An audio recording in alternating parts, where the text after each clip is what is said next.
Shalom bien-aimés dans le Seigneur, nous allons donc immédiatement commencer notre enseignement. Donc nous nous excusons pour ce léger retard. Cela a été dû au fait que le temps de redémarrer notre ordinateur, donc voilà pourquoi nous sommes légèrement en retard. Nous vous présentons toutes nos excuses. Il fait terriblement chaud ces jours ici au Canada. Donc, et nous bénissons le Seigneur parce qu'il vient là de nous accorder une très belle journée. Quand bien même qu'il fait chaud, on n'a pas à se plaindre. Quand il fait très froid, nous nous plaignons. Donc, maintenant qu'il fait chaud, essayons de ne pas nous plaindre. Nous allons donc faire de notre mieux, si le Seigneur le permet, que nous puissions terminer la fête de tabernacle aujourd'hui. Comme ça, si le Seigneur nous prête vie les dimanches prochains, nous allons devoir commencer autre chose. Je n'aime pas lire les commentaires de la sœur Alice, ok? Parce que des fois ça me distrait. Donc, je disais que je ferai de mon mieux pour que nous terminions la fête des tabernacles aujourd'hui. Comme ça, si c'est possible le dimanche prochain, nous allons donc faire autre chose. Que Dieu soit loué. Donc vous êtes tous connectés. Donc je vous salue tous, je vous aime bien dans les noms du Seigneur. Mon bien-aimé Régis, je t'aime bien. Donc Morgane, je te vois, donc tout le monde est là. Le bien-aimé Gaspard, donc tous les saints. J'attends également voir la sœur Judith qui n'est pas encore connectée. Il y a la sœur Mado que je ne vois pas en ligne. Il y a la sœur Karine que je ne vois pas. Le frère Neftali donc que je ne vois pas encore en ligne. J'espère qu'ils vont tous se connecter. Nous continuons donc notre fête des tabernacles avec Noé. Donc je voudrais vous demander de faire très attention. Prenons le livre de Genèse. Le livre de Genèse dans son chapitre 7. Nous allons lire à partir du premier verset. Il est écrit: l'Éternel dit à Noé, entre dans l'arche, toi et toute ta maison, car je t'ai vu juste devant moi parmi cette génération. Tu prendras auprès de toi 7 couples de tous les animaux purs, les mâles et sa femelle, une paire des animaux qui ne sont pas purs, les mâles et sa femelle. Verset 3, 7 couples aussi des oiseaux du ciel, mâles et femelles, afin de conserver les races en vie sur la surface de toute la terre. Nous touchons ces écritures pour expliquer la fête des tabernacles. Le doctorat, c'est amener le peuple à considérer les détails dans la lecture des Écritures. Donc, je voudrais d'abord vous faire remarquer que dans l'arche, tous les animaux ne sont pas entrés. Très important. Donc, tous les animaux de la terre ne sont pas entrés. D'ailleurs, je vais vous aider pour aller vite. Toutes les espèces des animaux ne sont pas entrées dans l'arche. Et toutes les espèces des oiseaux aussi ne sont pas entrées dans l'arche. Voyez-vous? Donc d'abord là, il faudrait commencer à considérer qu'on a pris toutes les espèces de couple. Non. Si on doit compter le nombre des espèces des animaux qui sont dans le monde, vous allez voir qu'ils ne pourront pas convenir dans l'arche. Donc, Front de Diamant, j'étais là, donc c'est l'ordi qui m'a posé de sérieux problèmes. Donc, l'écriture, parce que nous avons l'habitude d'abord de respecter l'écriture. L'écriture dit d'abord que Noé devait choisir 7 espèces. Je vais dire ça avec vous. Okay, c'est très important. Il dit, tu prendras auprès de toi 7 couples. Donc, ne sont entrés dans l'arche que 7 espèces des animaux. Ok? C'est très important. Et ne sont entrés dans l'arche que 7 espèces des oiseaux. Voilà pourquoi nous disons que quand tu essaies de lire la Bible comme un livre scientifique, tu auras des difficultés parce que tu vas nous dire, bon écoutez, s'il n'y avait que 7 espèces, 7 couples d'espèces des animaux qui sont entrés dans l'arche, alors comment nous avons aujourd'hui sur la terre plusieurs animaux, plusieurs espèces? Voilà pourquoi j'attire votre attention pour dire que le problème de Dieu ici, c'était le chiffre 7. Avez-vous remarqué cela? Donc le problème de Dieu, ce n'était pas le nombre des animaux ou les espèces des animaux. Non. Ok? Donc ici, j'attire votre attention dans la manière de comprendre les Écritures.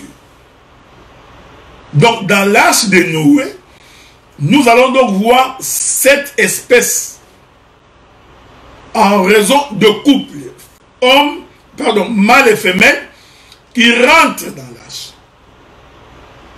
Nous avons également 7 couples des oiseaux qui sont également entrés dans l'arche. Ok? Donc vous voyez déjà que naturellement ça pose un sérieux problème. Parce que où sont les autres animaux? Et je vous avais fait remarquer que le chiffre 7, c'est le chiffre de l'accomplissement, c'est le chiffre de la perfection. Le chiffre 7, le 7e, c'est le chiffre du repos. Le repos, c'est-à-dire qu'après que tu aies travaillé, tu as besoin de te reposer. En d'autres termes, le repos, c'est aussi le temps où nous allons quitter ces corps. Parce que les corps que nous portons souffrent. Les corps que nous portons travaillent. Les corps que nous portons subissent le poids des intempéries. Donc, quand nous allons quitter ces corps, alors nous allons entrer dans le véritable repos. Est-ce que vous comprenez? Et l'Écriture dit ceci. Après que Noé ait fait entrer les animaux purs et les animaux impurs. Je vous avais dit que les animaux purs, c'est la maison d'Israël. Les animaux impurs, c'est nous, les nations. Nous qui n'avions pas le droit de citer à ces choses. Nous tous deux, nous allons donc entrer dans l'arche. Et je vous avais fait remarquer que Noé, en construisant l'arche, c'était ça la prédication de Noé. Donc, la prédication de Noé, c'était construire l'arche. Maintenant, écoutez. Je vous ai fait remarquer une chose, c'est que quand Noé finit de construire l'arche, lui-même Noé, pour éviter le jugement, pour éviter de mourir, qu'est-ce que Noé fait? Lui-même également rentre dans l'arche. Il se réfugie dans l'arche. Donc l'arche, c'était une maison que Noé avait construite pour se protéger lui et toute sa famille. Donc l'arche est pour Noé le lieu de refuge. J'insiste pour que vous me choisissiez attentivement. Donc l'arche de Noé, c'était une maison. C'était un tabernacle. Le tabernacle permettant à Noé lui-même d'entrer à l'intérieur et de se cacher. Donc de se protéger. Alors j'ai symbolisé ce geste par la création d'Adam. Je vous ai dit que l'Éternel Dieu, en créant Adam, Dieu ici, c'est comme Noé. Et Adam, en réalité, c'est un tabernacle. Donc, Adam, c'est lâche. C'est pourquoi, après que le Seigneur ait fini de faire Adam, après qu'il ait fini de construire Adam, la Bible dit que Dieu souffla dans Adam. C'est-à-dire, en d'autres termes, Dieu entra dans le corps d'Adam. Donc, c'est Dieu qui rentre dans le corps d'Adam. C'est Noé qui se réfugie dans l'arche. Est-ce que vous voyez, frère? C'est pourquoi, quand l'arche était en train de naviguer au-dessus des eaux, Noé était à l'intérieur de cette arche. Donc, l'arche était pour Noé comme une maison, comme un tabernacle, mais Noé lui-même était caché à l'intérieur. J'ai marié cette écriture avec Adam pour dire que Adam, c'est le tabernacle, c'est un corps, mais que Dieu lui-même s'est réfugié à l'intérieur. C'est pourquoi, au cours de l'une de mes prédications, je vous avais dit que Adam n'a jamais donné les noms aux animaux. En réalité, c'est le souffle de Dieu dans Adam qui donne les noms aux animaux. Donc, le corps d'Adam, c'est ça l'arche de Noé. Est-ce que vous me suivez? Je répète ça très bien parce que, comme dans mes habitudes, nous risquerons de voler, ok? Je voudrais ici vous prendre quelques écritures. Rentrons dans le livre de Genèse chapitre 6. Ouvrez d'abord Genèse chapitre 6, mais attendez-moi. Je vous avais dit que l'arche de Noé étant le corps d'Adam, donc nous pouvons connaître la taille d'Adam. Donc dans cet évangile, nous sommes capables de donner la longueur, la largeur, la taille d'Adam. Ok? Donc je vais me livrer à cet exercice aujourd'hui pendant quelques instants. Donc prenez vos papiers, vos stylos. Nous allons mesurer Adam. Mais avant de commencer cet exercice, il faut que vous compreniez d'abord la pensée de ce que j'ai dit. J'ai dit, l'arche a été construite par Adam. Non, a été construite par Noé. L'arche, c'est Noé qui construisit l'arche. Donc l'arche était l'œuvre de la main de Noé. Ok? Et lorsque Noé construisit l'arche, je t'informe que Noé était en train de construire sa propre maison. Donc il construisait sa propre demeure. Il construisait sa propre habitation. Donc Noé, en construisant l'arche, était en train de construire son propre corps. Écoutez-moi, j'explique les mystères de l'évangile. Donc en construisant l'arche, Noé construisait son propre corps.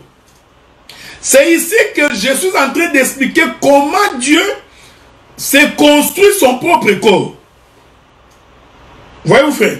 Parce qu'il est dit dans les Écritures que Dieu n'habite pas dans les choses faites des mains d'hommes. Donc Dieu ne peut habiter que dans une maison qu'il s'est construite lui-même. Donc Noé, en construisant l'arche, il se construisait en réalité son propre corps. Il se construisait sa propre demeure, sa propre maison. C'est pourquoi je vous avais donné l'écriture de Colossiens qui dit en Jésus, dans le corps de Jésus, habita corporellement la plénitude de la divinité. Donc Dieu, dans toute sa plénitude, il est entré dans un corps. Donc ce corps-là, c'est là qu'il habite. Voyez-vous? Donc c'est là qu'il réside. Donc Dieu a une adresse. Maintenant, le corps de Dieu a une taille.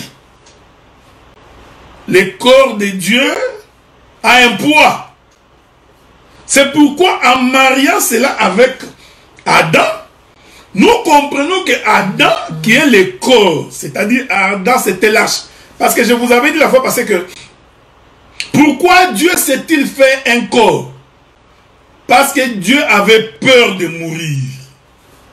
Voyez-vous, la crainte de Dieu était que si j'entre dans l'état, je risque de mourir. Ce n'est pas moi qui dis ça. Prenons les livres de... J'aime les Écritures, hein? Je vais vous aider pour que vous compreniez comment Dieu avait peur de mourir. Ok? Allons-y. Prenons les livres des Hébreux. Prenons le livre des Hébreux. On va lire très très vite avec votre permission, si vous permettez. Souffrez.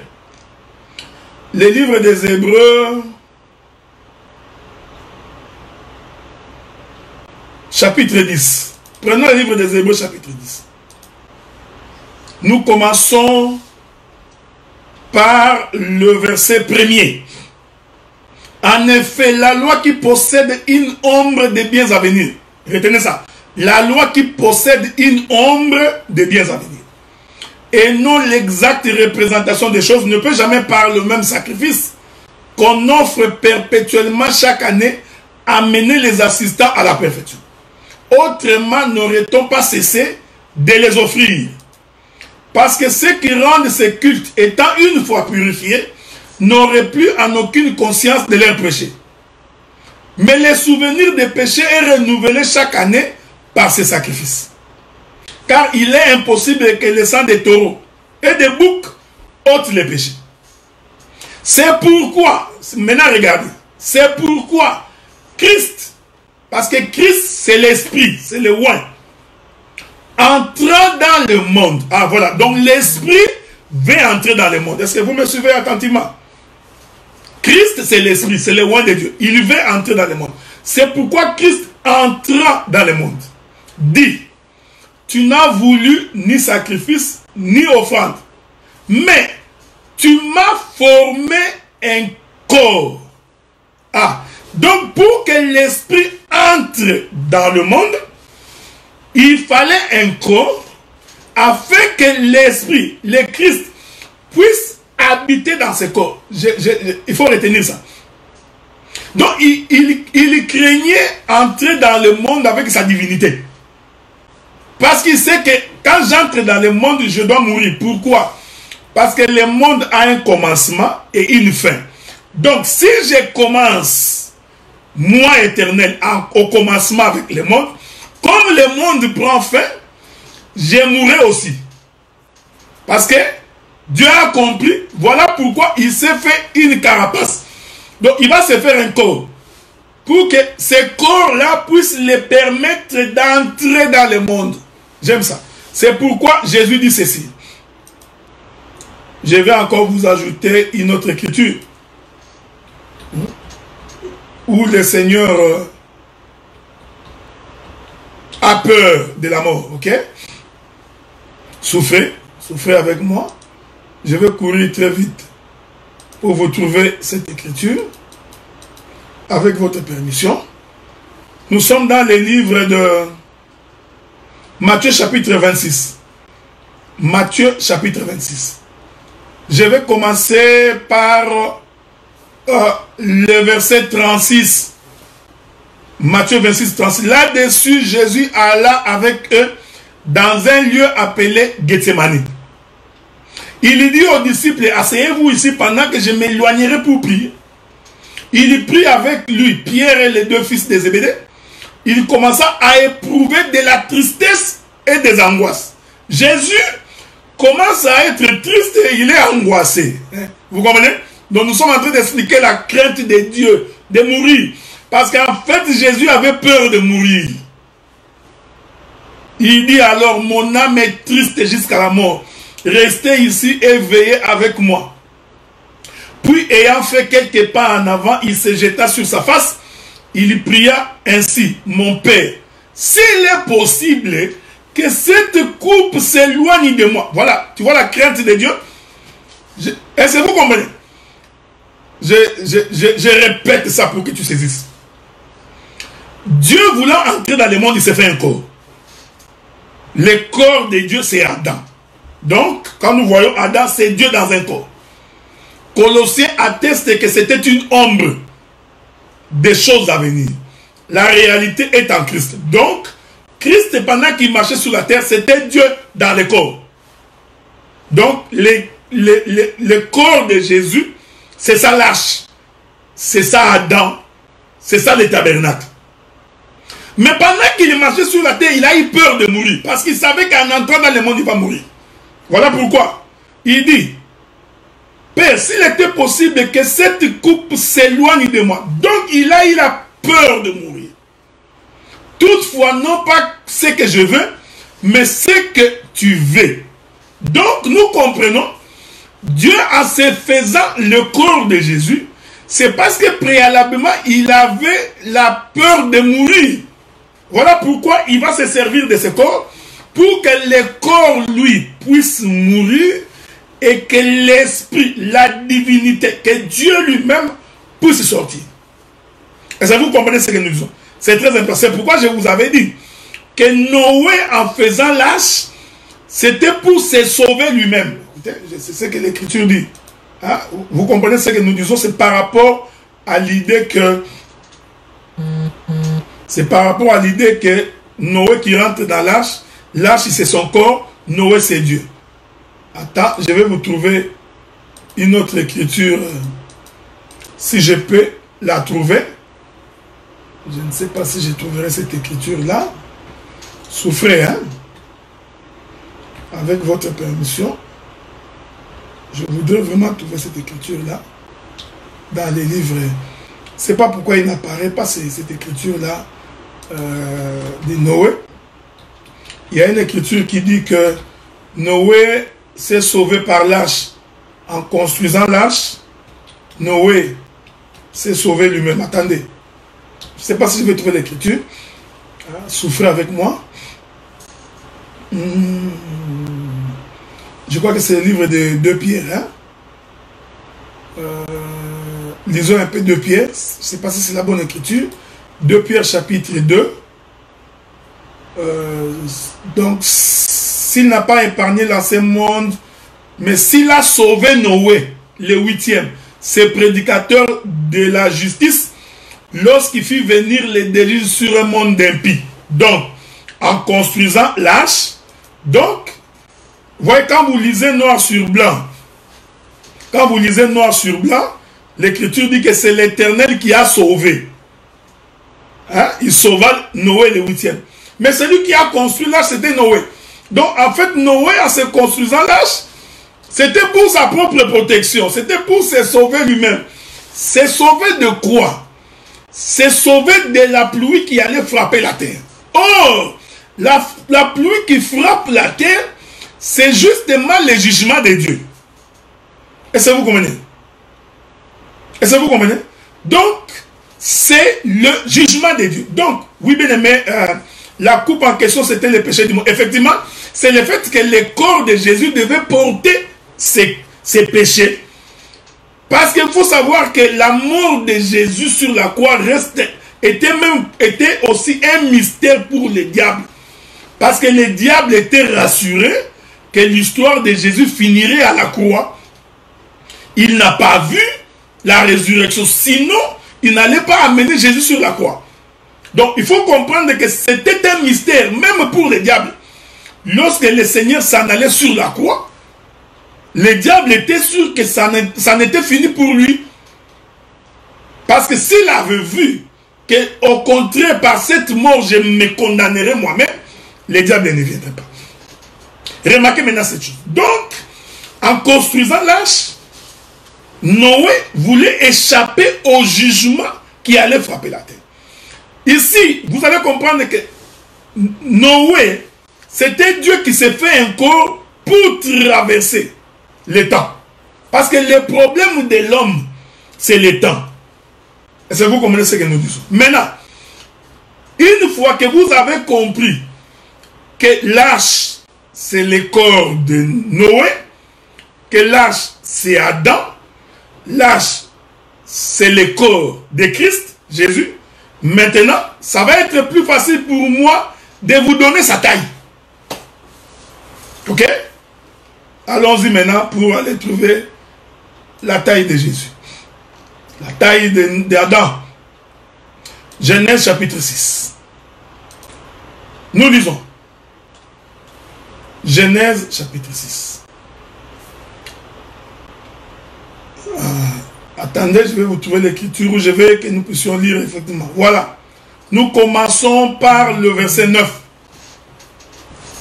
Genèse chapitre 6, verset 9. Voici la postérité de Noé.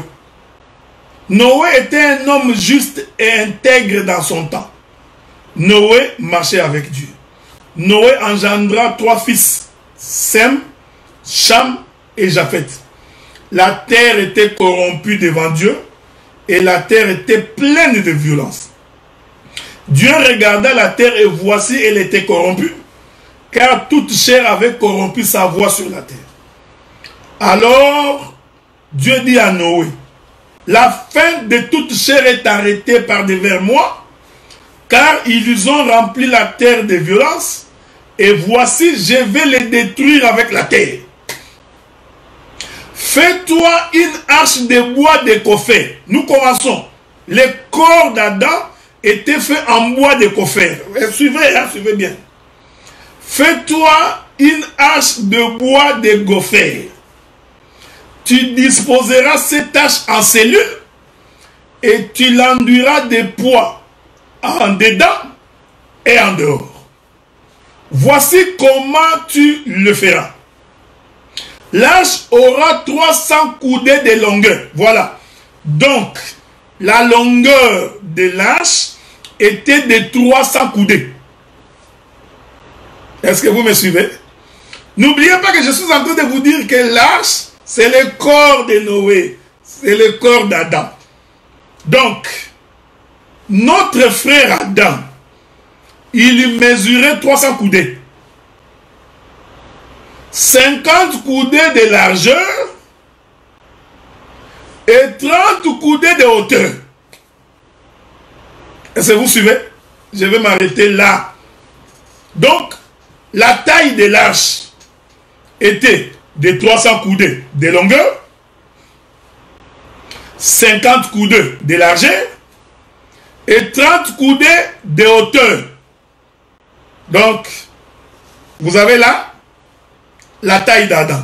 Maintenant, il faut faire attention parce que nous n'expliquons pas la taille d'Adam comme les humains de mortels.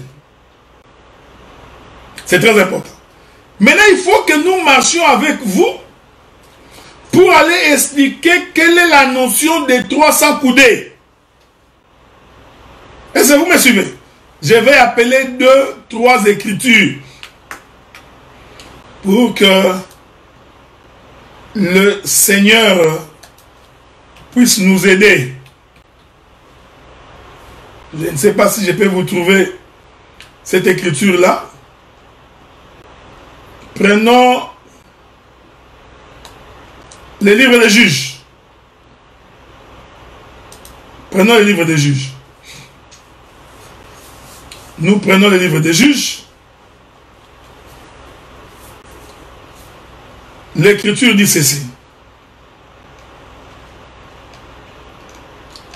Un jour, je suis ici dans Juge chapitre 7. Je vais lire à partir du verset 4. L'Éternel dit à Gédéon. Non, commençons plus haut.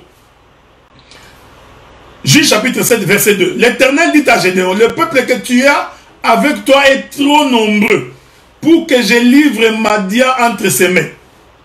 Il pourrait en tirer gloire contre moi et dire, c'est ma main qui m'a délivré. Donc il voulait prendre le pays de Madian. Alors il y a eu beaucoup de personnes qui sont arrivées, je crois à peu près 22 000. Dieu dit à Gédéon, non, ils sont très nombreux. Si vous remportez la bataille, vous allez dire parce que vous êtes nombreux, c'est pourquoi vous avez publié. Publie donc ceci aux oreilles du peuple, que celui qui est craintif et qui a peur s'en retourne et s'éloigne de la montagne de Galade. 22 000 hommes parmi le peuple s'en retournèrent et il en resta 10 000. L'Éternel dit à Gédéon, le peuple est encore trop nombreux. Fais-les descendre vers l'eau Et là, je t'en ferai les triages. Celui dont je te dirai que celui-ci aille avec toi, ira avec toi. Et celui dont je te dirai que celui-là n'aille pas avec toi, n'ira pas avec toi. Je continue. Écoutez les Écritures disent. Gédéon fit descendre le peuple vers l'eau. Et dit, l'Éternel dit à Gédéon, tous ceux qui lapperont l'eau avec la langue, comme lappent les chiens, tu les sépareras de tous ceux qui se mettront à genoux pour boire. Donc, il y a ceux qui boivent de l'eau par la langue en lappant, mais il y en a d'autres qui se mettent à genoux pour aller boire de l'eau. Ceux qui lapperont l'eau en la portant à la bouche avec leurs mains firent au nombre de 300. Voilà. Et le reste du peuple s'est mis à genoux pour boire. J'aime ça. Bon. Dieu veut prendre le pays de Madian. Ok? Il va donc utiliser Gédéon. J'explique les 300 coudées de l'arche. Donc la taille de l'arche, la taille d'Adam. Oh, Dieu dit, ici c'est une question de remporter la victoire. Ok? Nous voulons remporter la victoire. Gédéon appelle les gens, tout le peuple arrive. Quand le peuple arrive, Gédéon, Dieu constate qu'ils sont très nombreux. Ils disent non, non, non, non, non, non. La victoire n'est pas dans le nombre de combattants. La victoire n'est pas dans la multitude de guerriers. La victoire est à l'Éternel. Il faut comprendre ces choses. Ce n'est pas parce que vous êtes nombreux que vous allez gagner. Ce n'est pas parce que vous êtes nombreux que vous êtes la bonne église. Ce n'est pas parce que vous êtes nombreux que vous avez raison. Dans les choses de Dieu, la majorité n'a pas raison. Dieu a compris, non, non, non, non, non. Il dit non, regarde. Dites à tous ceux qui ont peur, qui tremblent, qu'ils rentrent chez eux. Il y a toujours des gens qui tremblent. Si tu es quelqu'un qui tremble, nous te conseillons de ne pas t'engager dans les combats. Quand tu es appelé au ministère, il faut être quelqu'un de résistant. Il faut avoir le front des diamants. Est-ce que vous comprenez? Donc les peureux n'ont pas la place dans les combats. Ils retournèrent, ceux qui avaient peur, qui tremblaient. C'est pourquoi je te donne un conseil. Ne tremble jamais devant l'ennemi. Parce que si tu trembles devant l'ennemi, il aura de l'avantage sur toi. La peur est le premier ennemi de la foi. C'est vous comprenez? Celui qui a la foi ne peut pas marcher avec la peur. Si tu veux réussir dans ta vie, tu veux réussir dans ce que tu fais, dans tes entreprises, il faut avoir la foi. Et la foi veut dire ne pas avoir peur, ne pas douter. Okay? C'est très important. Même pour celui qui fait l'œuvre du ministériel. Même quand tu as l'impression que rien ne marche, tu as l'impression que tout s'éclabousse, ça s'écroule. Mais celui qui a la foi, il n'a pas peur, il ne tremble pas. Voilà pourquoi Dieu n'a pas besoin de tremblards, de peureux. Non, bien aimé dans le Seigneur, nous allons louer une salle à 4 000 $. Il a peur. Dès qu'il entend 4 000, il a peur. 4 000, c'est beaucoup. Nous voulons faire un événement, nous allons entrer à la télé. Comment on va arriver là-bas? Toi, des gens comme ça, quand tu l'as, il faut l'écarter dans les groupes. Parce que ce sont des gens qui vont te démoraliser dans la marche. Donc il faut éviter de t'associer avec des gens qui ont toujours des pensées négatives. Des gens qui ont toujours des pensées à reculons. Il faut éviter de marcher avec des gens comme ça. Les gens, quand tu viens avec un projet, lui ne voit que les mauvais côtés. Non, non, non, non. Il n'a pas la foi. La foi, c'est ne pas trembler. Dieu dit à Gédéon, enlève-moi ces gens. 22 000, ils sont rentrés chez eux. Les gens qui adorent les foufous, oh, non, non, non, non, je vais aller mourir pour lui. Et moi, je peux. Ils sont rentrés à la maison. Va manger ton foufou. Ils sont restés 10 000. 10 000, 10 000. Dieu regarde et dit, non, non, non, non. Même 10 000, c'est encore beaucoup. Maintenant, pour que je puisse trier, demandez au peuple de courir et d'aller vers l'eau. Ok, j'aime ça. Donc, nous allons d'abord courir. Le peuple court. L'écriture dit que lorsqu'ils sont arrivés dans l'eau, Dieu établit les critères. Ils disent tous ceux qui boiront à genoux. Mettez-les à côté. Mais tous ceux qui prendront de l'eau par la main et qui boiront, tu les mettras à côté. La Bible dit, ceux qui la paieront l'eau en la portant à la bouche avec leurs mains furent au nombre de 300 hommes. Et tout le reste du peuple s'est mis à genoux pour boire. Donc, l'homme, il a tellement couru. Frère, il faut faire un peu de sport. Hein? Parce que les temps sont difficiles. Il faut courir. Il faut maigrir un peu. Donc, nous avons eu des gens qui ont couru. Ils courent. Il est tellement fatigué. Il vient, il met toute sa tête dans l'eau pour boire. Comme un chien qui est en train de laper l'eau. Voyez-vous, frère? Alors que les cardio, hein, les gens qui sont résistants sont arrivés, calmement, ils ont commencé à prendre. Je t'informe que ceci est un enseignement. Parce que ici, l'eau prise par la main, c'est la parole enseignée par le ministère. Parce que la main, c'est les 5 doigts du ministère qui puisent l'eau. Or, l'eau ici, c'est la parole supportée par le ministère que l'homme met dans sa bouche. Donc, boire ici, c'est manger. Est-ce que vous comprenez? Et l'écriture dit qu'ils étaient au nombre de 300. Donc, ne peut remporter la victoire. Est-ce que vous comprenez ce que nous disons? Ne peut remporter la victoire contre les Madianites. C'est seulement ceux qui ont bu de l'eau, qui est la parole, par la main. C'est-à-dire, supportés par le ministère, et qui ont mangé cette parole. Ces gens-là, ce sont des victorieux. Ils étaient au nombre de 300. Je n'ai pas fini. Je vais continuer. Maintenant, écoutez.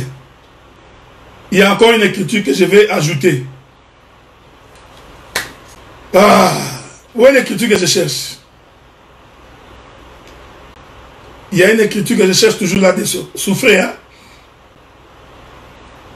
Nous continuons. Je vais la trouver.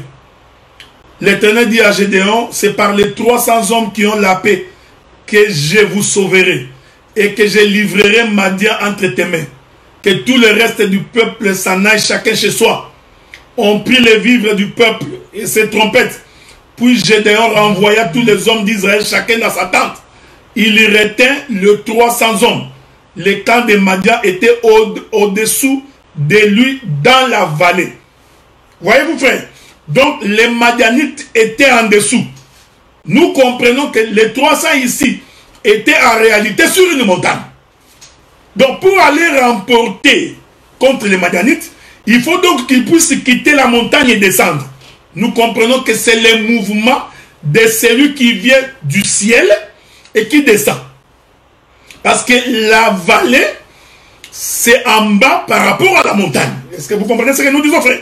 Donc c'est pourquoi les 300 hommes qui étaient accompagnés par Gédéon se trouvaient en réalité sur une montagne. Et que le pays de Madian était dans la vallée. Donc en dessous. Voilà pourquoi nous disons toujours, celui qui nous a donné la victoire, c'est celui qui est venu d'en haut. Qui est venu du côté septentrional. Bon, ça j'ai dit seulement en passant, ok? Faut pas avoir peur. Donc, il descend. Je continue. Attendez. Il y a une écriture que je cherche là-dessus. Hein? Je cherche une écriture là-dessus. Parce qu'il y a l'écriture qui dit que Gédéon a pris les 300 hommes, il les a classés en 3 camps. Hein? Je cherche l'écriture là. Voilà, attendez. Si quelqu'un me trouve cette écriture-là, il pourra me l'envoyer. Mais je vais quand même continuer un peu. Je prends le verset 19. Gédéon et les 300 hommes qui étaient avec lui arrivèrent au bord du camp, au commencement de la veille, du milieu, au commencement de la veille. Voilà, au commencement de la veille, on venait de placer les gardes. Ils sonnèrent de la trompette et brisèrent les cruches qu'ils avaient à la main. Les 3 corps, j'aime ça. Le verset 20 dit, les 3 corps sonnèrent de la trompette. Donc, nous comprenons que le 300 était en réalité subdivisé en 3. Il y avait un groupe de 100, un groupe de 100, un groupe de 100. Hein? Ça c'est, j'aime cette écriture-là, donc je répète cette écriture-là pour que vous puissiez très bien me saisir là-dessus. Le verset 20 dit, les 3 corps sonnèrent de la trompette et brisèrent leurs cruches. Ils saisirent de la main gauche les flambeaux, de la main droite les trompettes pour sonner. Ils s'écrièrent épée pour l'Éternel et pour Gédéon. Ici, je ne suis pas en train d'expliquer pourquoi les flambeaux dans la main gauche et l'épée dans la main droite. C'est encore un enseignement. Ok? Je ne suis pas en train d'expliquer les cruches et les lambeaux de tissu dans la cruche allumée. Ce n'est pas l'objet. Ça encore, ce sont des explications. Mais tout ça, c'est pour expliquer la longueur d'Adam, la longueur de Jésus. Cette longueur ici, je ne la mesure pas comme un maître de l'école primaire. Ce n'est pas que j'ai pris le maître ruban. Tu mesures. Non. Les 300 coudées de l'arche, c'est tout un enseignement. Donc la taille d'Adam, c'est tout un enseignement. C'est l'enseignement que la victoire est octroyée au travers du chiffre 300. Mais les 300 ici, comme Dieu lui-même, c'est les mathématiciens, il subdivise les 300 en 3.